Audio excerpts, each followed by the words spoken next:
வந்த மத்தள சத்தம் தாளம்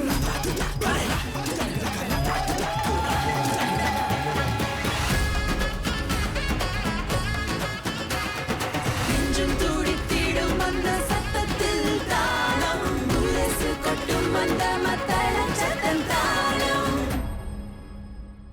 மற்றொரு இனிய வார இறுதியில் உங்களை சந்திக்கிறோம். நம் இந்திய சமூகத்தின் உறவு பாலம் இந்த தாளம். நம் சமூக அமைப்புகள் பல்வேறு நிகழ்ச்சிகளை வாரந்தோறும் ஏற்பாடு செய்து வருகின்றன.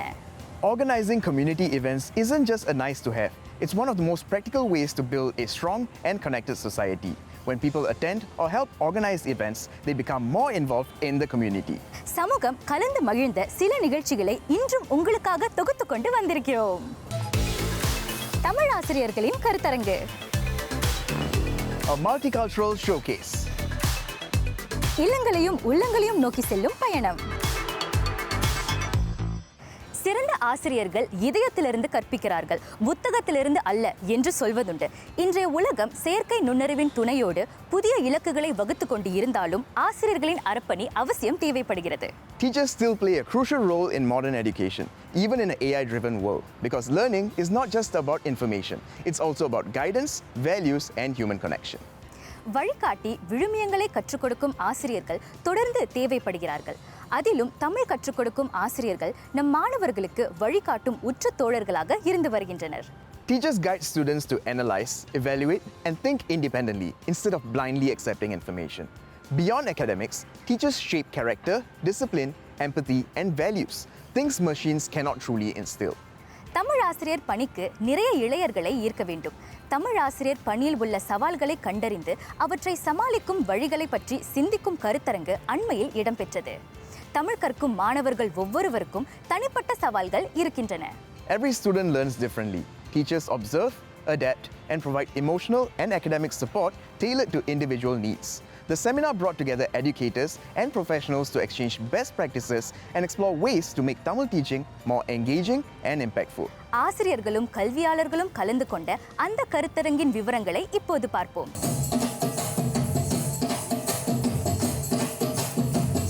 தமிழ் ஆசிரியர்களின் கற்றல் ஆற்றலை மேம்படுத்தும் வழிகளை ஆராய்ந்து திட்டங்களை வகுக்க ஆண்டுதோறும் தமிழவேல் நினைவு கருத்தரங்கை சிங்கப்பூர் தமிழாசிரியர் சங்கம் நடத்தி வருகிறது. மகிழ்வூட்டும் கற்பித்தல் என்னும் கலை என்ற தலைப்பில் இவ்வாண்டு கருத்தரங்கு இடம்பெற்றது. சிங்கப்பூரில் தமிழை வாழும் மொழியாக நிலை பெற செய்ய கற்றல் கற்பித்தலில் முக்கிய கவனம் செலுத்தப்படுகிறது.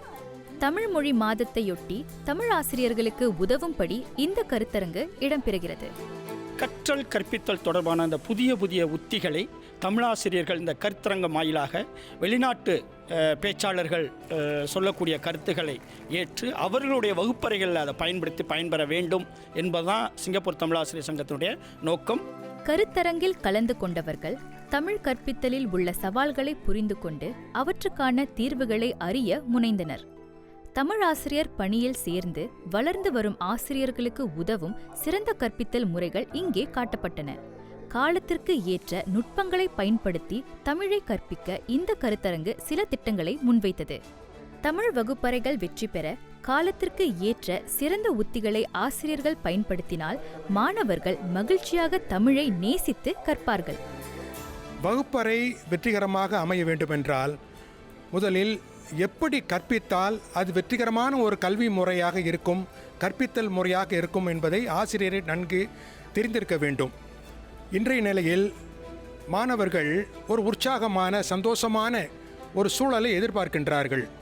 அந்த சூழலை நாம் நிச்சயமாக வகுப்பறையில் ஏற்படுத்தி கொடுக்க வேண்டும். அந்த சூழலை நாம் வகுப்பறையில் ஏற்படுத்தி தந்தால் நிச்சயமாக மாணவர்கள் தமிழை விரும்பி கற்பார்கள். இவ்வாண்டு கருத்தரங்கு தகவல் தொழில்நுட்பத்தை அடிப்படையாக கொண்டு அமைக்கப்பட்டிருந்தது.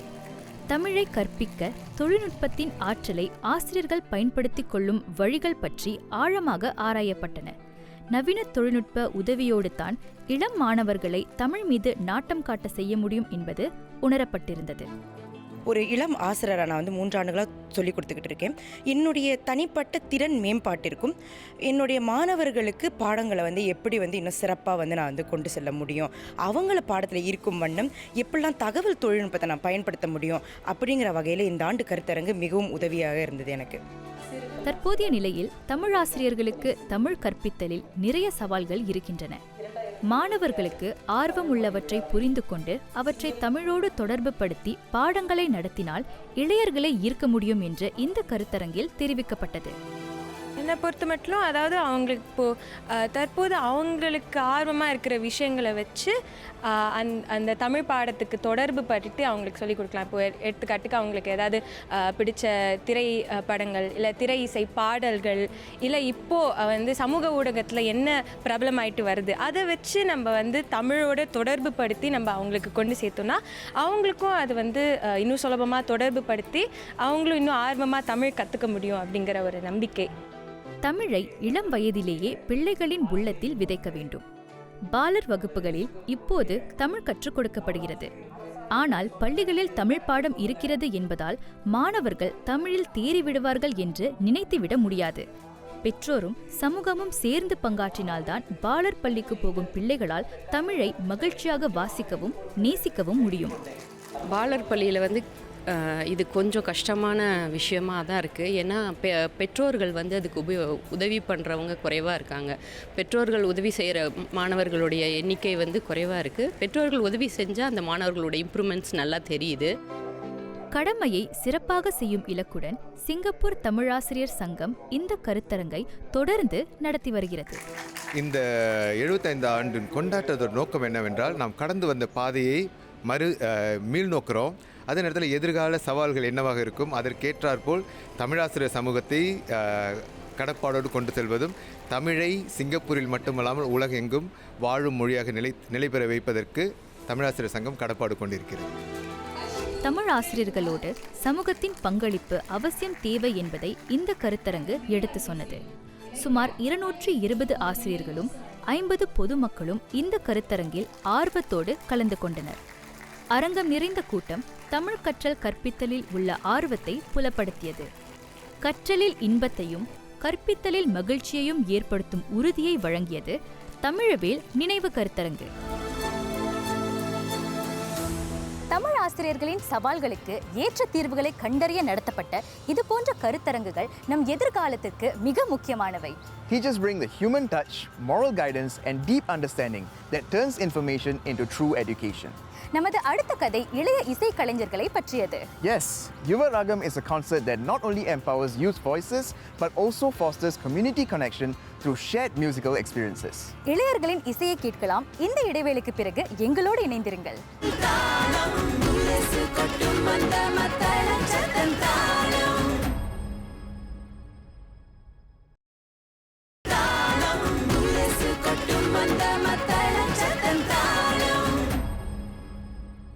இளைய தலைமுறையின் ஆற்றல்களை போற்றும்படி தளங்கள் அமைத்துக் கொடுக்க வேண்டும். கலையானாலும் கல்வியானாலும் இளையர்கள் தங்களின் எண்ணங்களை பிரதிபலிக்க தனிப்பட்ட தளங்கள் தேவைப்படுகின்றன. A platform for young talent is important because talent alone isn't enough. Young people need opportunities, exposure, and guidance to grow. Platforms bring together like-minded individuals, mentors, and audiences, creating a supportive environment for growth. இளையர்களின் திறன்களை வளர்க்க அவற்றுக்கு வேலி போட்டால் அது வேலைக்காகாது. அதற்காக கட்டுப்பாடு இன்றியும் அவர்களை விட்டுவிட முடியாது. நல்ல வழிகாட்டலும் சிறந்த ஆலோசனைகளும் இளையர்களை உச்சங்களை தொட செய்கின்றன. When young people perform or present their skills publicly, they overcome fear and start believing in their abilities. Whether it's music, art, drama, or debate, these platforms allow youth to express ideas and emotions in meaningful ways. அர்த்தமுள்ள வழியில் தங்களின் கலை ஆற்றலை மேடையேற்றிய இளையர்களை அடுத்து நாம் சந்திக்க போகிறோம். Here is the story.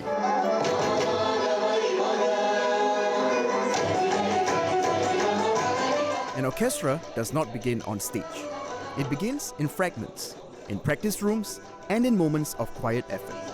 At Yuva Ragam, by the Singapore Indian Youth Orchestra and Choir, those fragments came together. Young musicians stepped forward, shaping something far greater than themselves. And slowly, all those pieces begin to come together.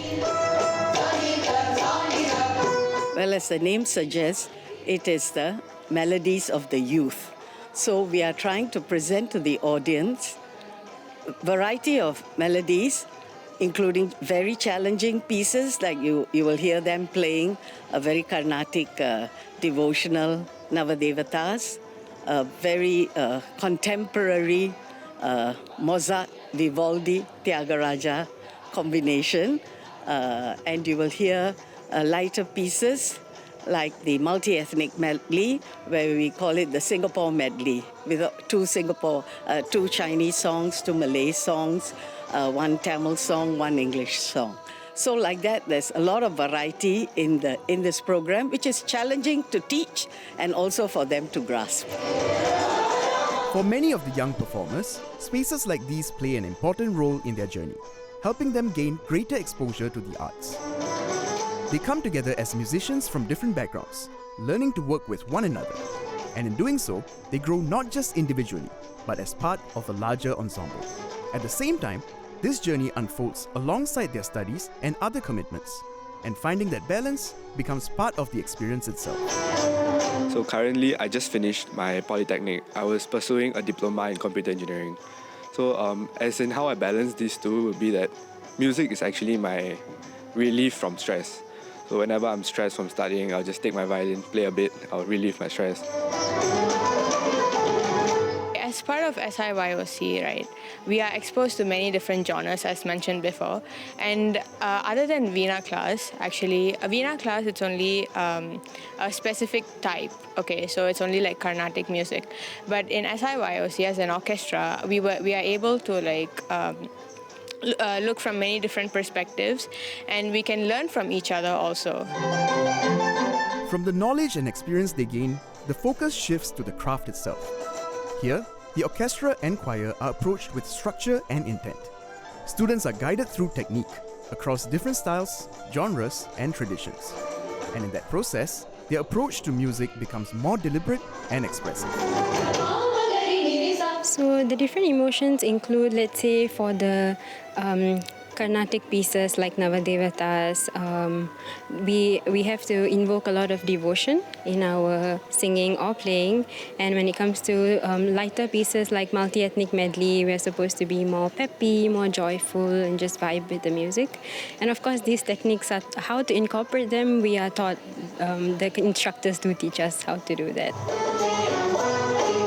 For the younger generation involved in such musical performances, it brings them closer to their heritage, having grown up in a multicultural environment. That influence is evident in the confidence and conviction of their performance. I think it's crucial because I think we don't really get to see Indian classical music in our day-to-day lives, even in school or work or anywhere. But having shows like this really brings Indian classical music to the front and to show Singaporeans that Indian classical music is still alive and that they should support it. In Singapore, this is opportunities such as this are quite hard to come by, where we can get in touch with our roots in the sense of music. Given school, work and other commitments, I feel that it is a very nice change of pace to indulge in these kind of classical activities, which expose you to your culture. That opportunity continues to grow with each passing year. More young musicians step forward, eager to be a part of the orchestra and choir. This ensemble expands, shaped by those who choose to take it on. And in that, the tradition continues to move ahead through the next generation. I'm very happy to announce that every year I get to audition new intake. They keep coming in. It's an overwhelming response, and the team gets expanding in size, so much so that it's very difficult for us to make a decision on when they get to perform, when it depends on the size of the stage. So we try our very best to include everybody, to give them an opportunity. What stands out is what these young performers are able to put forward, and the time, dedication and discipline behind it. All of it is seen and felt in what they presented. In that, Yuva Ragam, the melody of youth, became an enriching stepping stone in their musical journey ahead. I would say this experience is very rewarding, especially seeing all of it come together with the claps from the audience, be it the production team or us practicing behind the scenes. It's a very rewarding experience.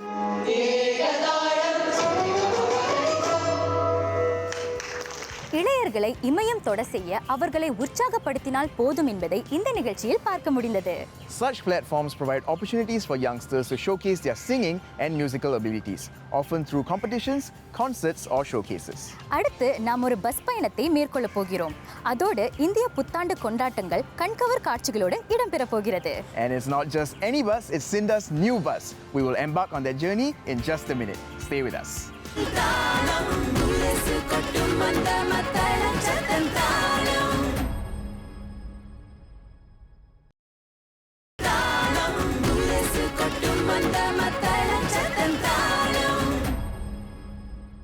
நம் சமூகத்தை முன்னெடுத்து செல்ல பல்வேறு அமைப்புகள் பல்வேறு வழிகளில் பங்காற்றி வருகின்றன என்பதை தாளம் நிகழ்ச்சி பல நேரங்களில் எடுத்துக்காட்டி இருக்கிறது. சில வேளைகளில் தனித்தும் பல வேளைகளில் கூட்டு சேர்ந்தும் நிகழ்ச்சிகள் படைக்கப்படுகின்றன. The Indian New Year Celebrations 2026, presented by Lisha in collaboration with Sinda, is a community event that celebrates the cultural richness and unity of the Indian community in Singapore. இந்திய சமூகத்தின் பன்முகத்தன்மையை எடுத்து கூறும்படி ஒரே இடத்தில் புத்தாண்டு கொண்டாட்டங்கள் இடம்பெற்றன. லீஷா லிட்டில் இந்தியாவின் கலாச்சாரங்களை ஒன்றிணைக்கும் தளமாக இருந்து வருகிறது. Sinda focuses on education, youth development and community upliftment.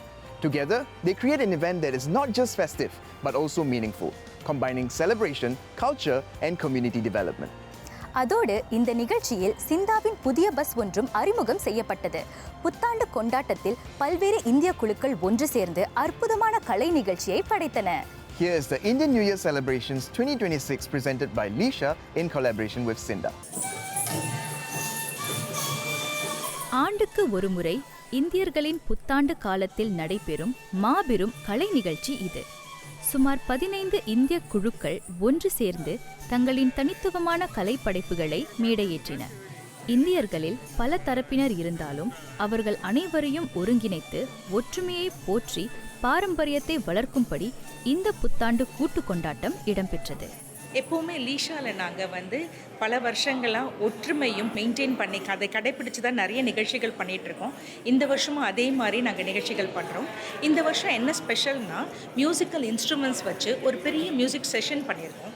ரொம்ப இன்ட்ரெஸ்டிங்காக இருக்கும் பார்க்குறதுக்கு. பல வாரங்களாக ரிஹர்ஸ் பண்ணிகிட்ருக்காங்க. ரொம்ப இன்ட்ரெஸ்டிங் செஷன் அது. அப்புறம் நிறைய டான்சர்ஸ் 18 குழுக்கள் டான்ஸ் பண்ண போகிறாங்க. ஒவ்வொரு குழுலையும் 6லேருந்து 8 வரைக்கும் பிள்ளைகள் டான்ஸ் ஆடுறாங்க. பெரியவங்களும் டான்ஸ் ஆடுறாங்க. இதில் லிஷாவும் சிண்டாவும் இந்த நிகழ்ச்சியில் கைகோர்த்தனர்.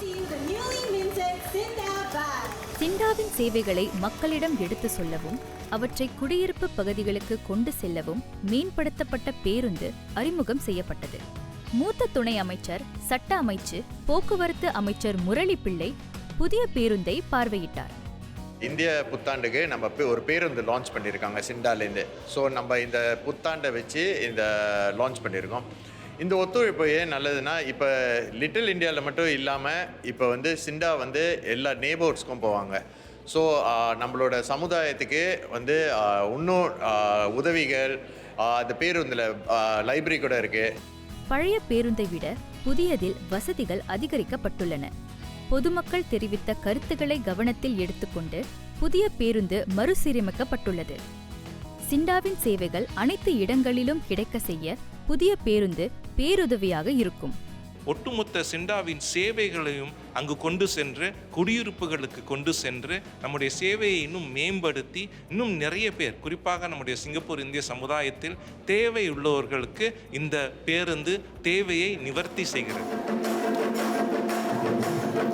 பேருந்து அறிமுகத்தோடு இந்திய புத்தாண்டு கொண்டாட்டங்கள் தொடர்ந்தன. பல்வேறு கலாச்சார பின்னணிகளை கொண்ட மக்களை ஒன்றிணைத்து அவர்களிடம் உள்ள தனிப்பட்ட வாத்திய கருவிகளை கொண்டு இசைப்படைப்பிற்கு ஏற்பாடு செய்யப்பட்டது.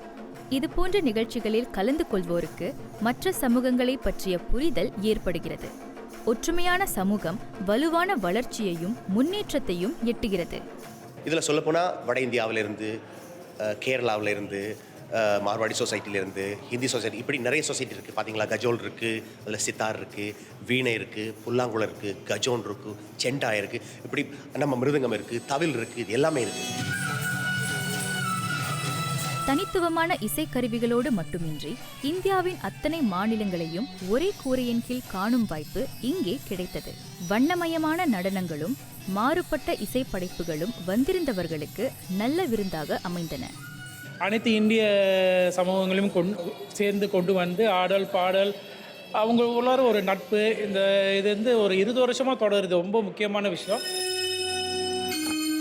கலாச்சார பின்னணிகளை சித்தரிக்கும்படி ஒவ்வொரு இந்திய அமைப்பும் ஒரு முக்கிய கதாபாத்திரத்தை படைத்தது. அப்படி செய்வதன் மூலம் பாரம்பரியங்களை பற்றி அனைவரும் அறிந்து கொள்ள முடிந்தது. இன்றைக்கி இந்த நிகழ்ச்சியில் பல இந்திய அமைப்புகள் வந்து ஒரு மேஸ்காட்டாக வந்திருக்காங்க. ஒரு 9 மேஸ்காட் கிட்ட இருக்கோம். ஸோ இந்த நிகழ்ச்சியில் வந்து ஒரு அவங்களோட கல்ச்சரையும் ரெப்ரசன்ட் பண்ணி ஒருத்தவங்க வந்திருக்காங்க. ஸோ இன்றைக்கி எங்களோட தமிழ் டிஎல்சிஎஸ்லேருந்து ஹிஸ்டாரிக்கல் மூமெண்ட்ஸை வந்து ரெப்ரசன்ட் பண்ணுறதுக்காக நான் குந்தவையாக வந்திருக்கேன். So we are trying to replicate எவ்வளோ க்ளோஸாக குந்தவையை ரெப்ளிகேட் பண்ண முடியுமோ அது மாதிரி பண்ணியிருக்கோம். For example like the traditional look, சூரியன் சந்திரன் அண்ட் லைக் த ட்ரெடிஷ்னல் நெத்திச்சுட்டி பீஸ் அண்ட் எவ்ரிதிங்.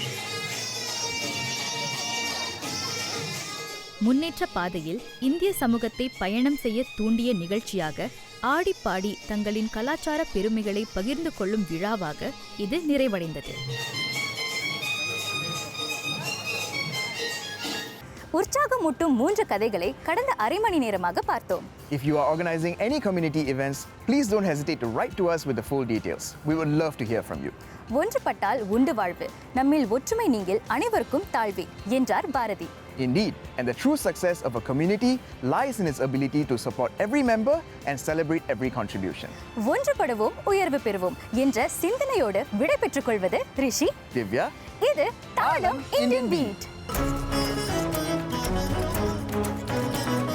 நெஞ்சம் துடித்திடும் அந்த சத்தத்தில் தாளம், முரசு கொட்டும் அந்த மத்தள சத்தம் தாளம்.